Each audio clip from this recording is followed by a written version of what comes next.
What if everything you've been told about wealth is only half the truth? What if the size of your paycheck isn't the real reason some people stay broke while others quietly build lasting wealth? Think about it. There are people earning modest incomes who retire comfortably, and others making huge salaries who are drowning in debt. So what's the difference? Today we're diving into a powerful philosophy inspired by Jim Rohn, how to build wealth without a high salary. This isn't about luck, inheritance, or secret shortcuts. It's about simple principles, disciplines that anyone can apply regardless of where they start. If you've ever felt stuck because you don't earn enough, this message will challenge that belief. It will show you that wealth isn't something you wait for, it's something you build step by step, decision by decision. Stay with me until the end, because the final lesson might completely change how you see money, habits, and your future. And who knows, this could be the moment everything starts to shift for you. Lesson 1. It's not what you earn, it's what you keep. The seductive allure of a high salary often masks a treacherous financial reality. The more one earns, the easier it is to fall into the trap of lifestyle inflation. Most people spend their entire lives chasing a bigger paycheck, convinced that an extra $1,000 a month is the missing key to their freedom. However, history is littered with stories of high-earning professionals, surgeons, athletes, and executives who lived paycheck to paycheck and ended their careers in debt. This is because they focused entirely on the top-line figure of their income while completely ignoring the bottom-line reality of their net worth. The truth is that wealth is not a measure of how much money passes through your hands, it is a measure of how much money stays there. The gap is the most important number in your financial life. This is the space between your earning power and your cost of living. If you earn $10,000 a month but spend $9,900, you are functionally poorer than the person who earns $3,000 and spends $2,000. In the first scenario, you are one missed paycheck away from disaster, living a high-stress life to maintain a facade of success. In the second, you have a 33% margin for error and a seed for future growth. Wealth begins the moment you decide that your standard of living should not be dictated by your income level but by your long-term goals. Controlling expenses isn't about deprivation, it's about strategic allocation of your most limited resource, your life energy converted into currency. We live in a culture designed to separate you from your money.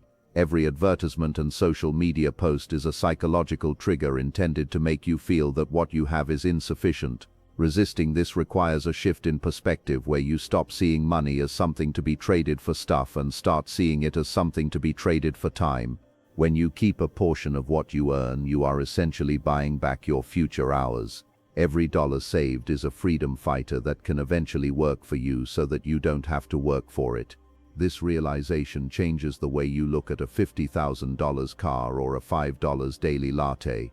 You aren't just looking at the price tag, you are looking at the potential compounded value of that money over the next 30 years. Even a modest income can be the foundation of an empire if managed with surgical precision. The power of mathematics is indifferent to your social status. If a person earning a minimum wage consistently keeps 10% of their earnings and manages them wisely, they will eventually surpass the high earner who saves nothing. This is the wealth gap in action. Managing money wisely means tracking where every cent goes, not to be a miser, but to be a master. You cannot manage what you do not measure. By auditing your expenses and trimming the fat, the subscriptions you don't use, the dining out born of laziness rather than enjoyment, you widen the gap and accelerate your journey toward independence. Ultimately, the goal is to break the cycle of working for money and start the process of having money work for you. But money cannot work for you if it has already been spent on depreciating assets. When you prioritize keeping over earning, you develop a sense of peace that no salary increase can provide. There is a profound psychological shift that occurs when you know you have a year's worth of expenses sitting in a liquid account.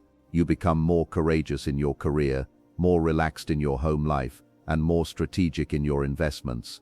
You are no longer a slave to the next paycheck, you are the architect of your own treasury. Lesson 2. Develop the habit of saving. Saving is often viewed as a chore or a form of self-punishment, but this is a fundamental misunderstanding of its purpose. In reality, saving is the highest form of self-respect. Jim Rohn famously advocated for the pay-yourself-first principle. which suggests that before you pay the landlord, the grocer, or the utility company, you must pay the most important person in the transaction, yourself. Most people treat saving as the leftovers, the scraps of money that remain at the end of the month after everyone else has taken their cut. The problem is that for most there are never any leftovers. By the time the bills are paid and the impulses are satisfied, the bank account is empty and the cycle of financial stagnation continues. To build a habit of saving, you must automate the discipline. Humans are notoriously bad at making consistent willpower-based decisions over long periods.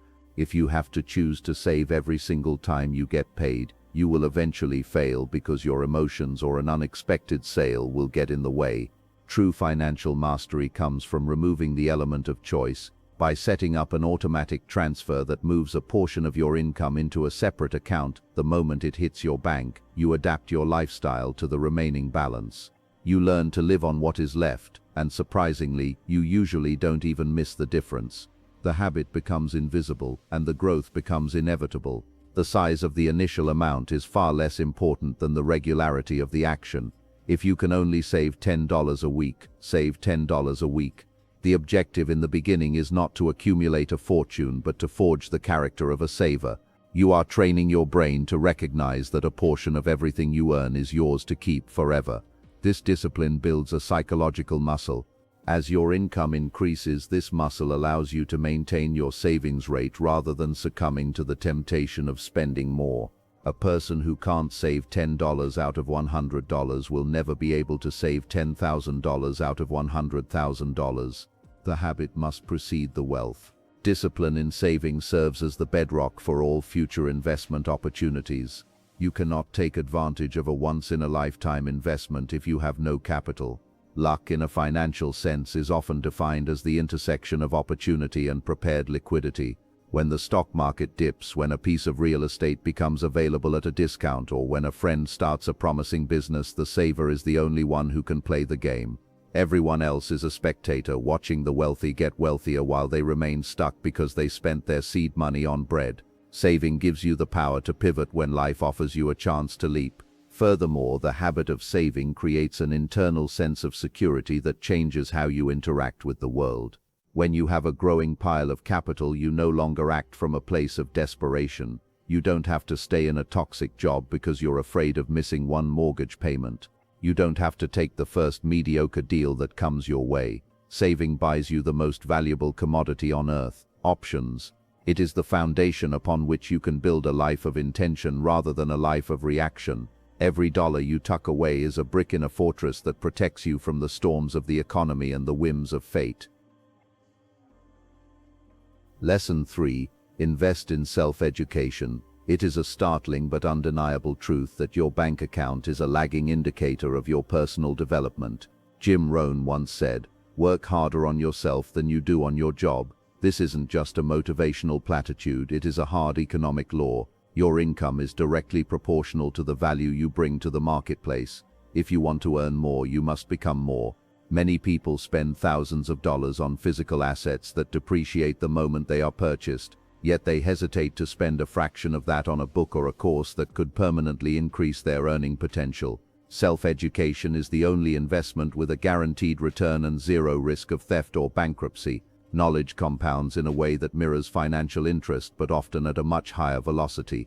When you learn a new skill, whether it's public speaking, digital marketing, or psychological negotiation, you aren't just adding one skill to your repertoire, you are multiplying the value of all your existing skills. For example, a talented programmer who also learns how to communicate effectively becomes 10 times more valuable than a programmer who can only code.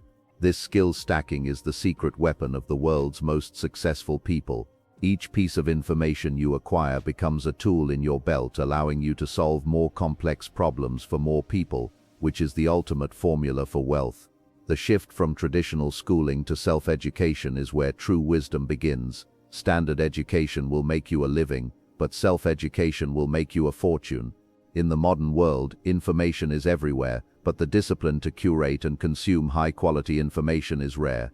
By reading deeply in your field, studying the philosophies of those who have succeeded before you, and staying curious about the world, you develop a mental map that allows you to see opportunities others miss. You begin to recognize patterns in the market, shifts in human behavior, and gaps in service that can be turned into profitable ventures. Your brain becomes your most productive asset. Expanding your thinking is just as vital as acquiring technical skills. Most people are held back by 9 visible scripts limiting beliefs about what is possible for someone of their background or education. Self-education involves dismantling these scripts and replacing them with a philosophy of abundance and possibility. When you read the biographies of great leaders, you realize they were not superhuman, they simply had a different set of ideas. By immersing yourself in their thought processes, you begin to adopt their courage and their strategic mindset. You start to realize that the only real boundaries are the ones you have accepted as true. Finally, self-education provides a level of security that no job can offer. If you lose your house, your car, and your money, you still possess the skills and the mindset that allowed you to acquire them in the first place. You are portable wealth. A person with a high level of self-development can be dropped into any city, in any economy, and build a successful life from scratch. This is the ultimate form of insurance. In a rapidly changing world where industries are disrupted overnight, your ability to learn, unlearn, and relearn is the only thing that ensures your long-term relevance. Never stop being a student, because the moment you think you know it all is the moment your growth and your income begins to plateau. Lesson 4. Practice consistency over intensity. We live in a world that glamorizes the big break, the lottery win, the viral video, or the sudden stock market windfall. However, sustainable wealth is almost never the result of a single Herculean effort. It is the result of boring, mundane, and repetitive actions performed with relentless consistency. Most people fail financially because they are intensity addicts. They go on a massive spending diet for 3 weeks, or they try to day trade their way to $1 million in a month, only to burn out and return to their old habits. They are looking for a sprint in what is actually a lifelong marathon. The secret to success is not doing 1000% more than everyone else today. It is doing 1% more than everyone else every single day for 20 years. Consistency is the engine of the compound effect. As Darren Hardy and others have pointed out, small, seemingly insignificant choices when repeated over time create a radical difference in results. Consider the math of a small investment. If you invest a consistent amount every month, the growth in the first few years looks flat and uninspiring. This is the plateau of latent potential where most people quit. They don't see the immediate fruit of their labor, so they assume it isn't working.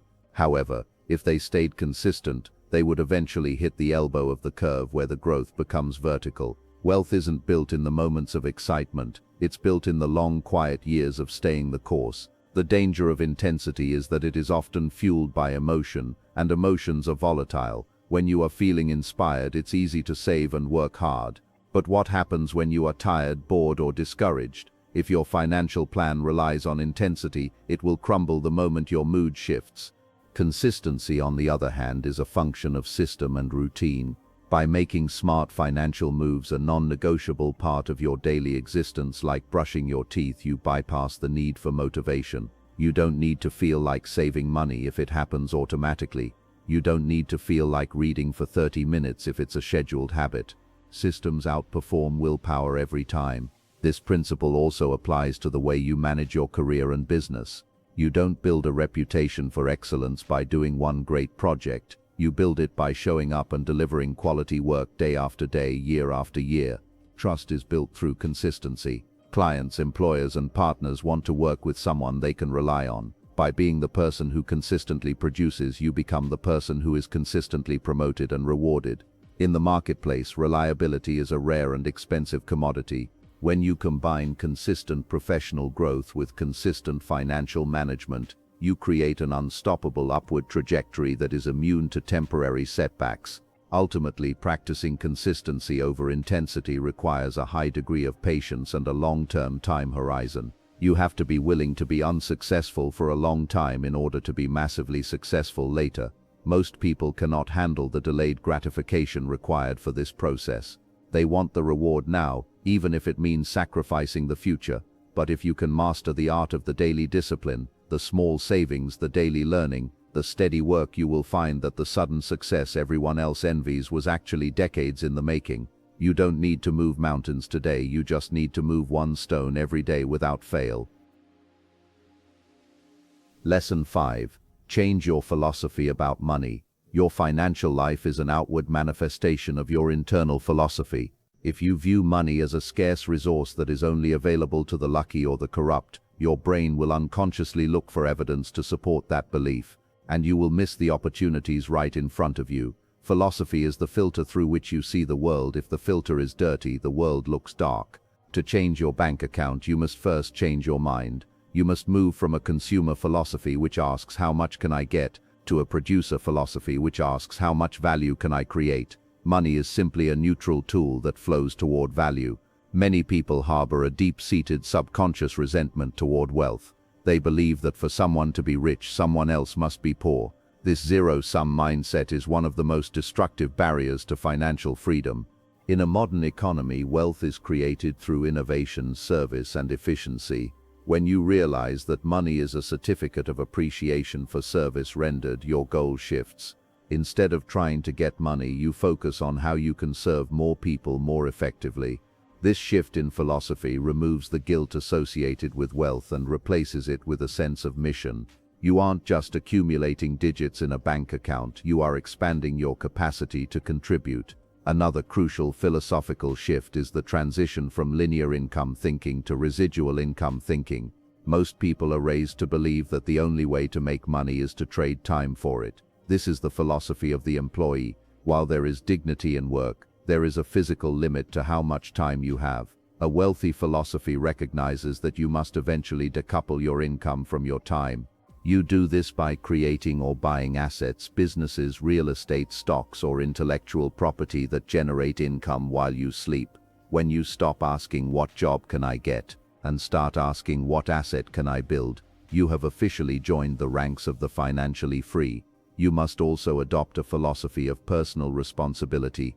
It is easy to blame the government, the economy, or your upbringing for your financial situation. While these factors certainly play a role, focusing on them robs you of your power. A wealth-building philosophy dictates that you are the captain of your ship, regardless of the weather. Even if the 19 economic wind is blowing against you, you have the power to set your sails. By taking 100% responsibility for your financial outcomes, you stop waiting for a savior and start becoming your own. This empowerment is the spark that ignites all the other habits of saving, investing, and learning. Finally, you must cultivate a philosophy of patience and long-term strategy. The get-rich-quick mentality is a trap that preys on the desperate and the disciplined challenged. A true wealth philosophy understands that anything worth building takes time. You must be willing to sow in one season and reap in another. This involves a fundamental shift in how you perceive time. Instead of looking at the next week or month, you start thinking in decades. You make decisions today that your 70-year-old self will thank you for. When your philosophy is grounded in discipline, patience, and value creation, wealth is no longer a matter of if, but a matter of when. Building wealth without a high salary isn't a fantasy, it's a strategy. It's a quiet, steady process rooted in discipline, awareness, and intentional living. Jim Rohn taught that success is neither accidental nor reserved for a select few. It's the natural result of applying simple principles consistently over time. When you learn to manage what you have, you gain control. When you commit to saving, you create opportunity. When you invest in yourself, you expand your potential. And when you align your mindset with growth and discipline, everything begins to change. The truth is, a high salary can make things easier, but it's not the deciding factor. Habits are, choices are, consistency is. So starting today, ask yourself, what small step can I take? What habit can I build? Because wealth doesn't begin with a number in your bank account, it begins with a decision. And if you carry these lessons forward, one day you'll look back and realize you didn't just earn money, you built something far more powerful: financial freedom.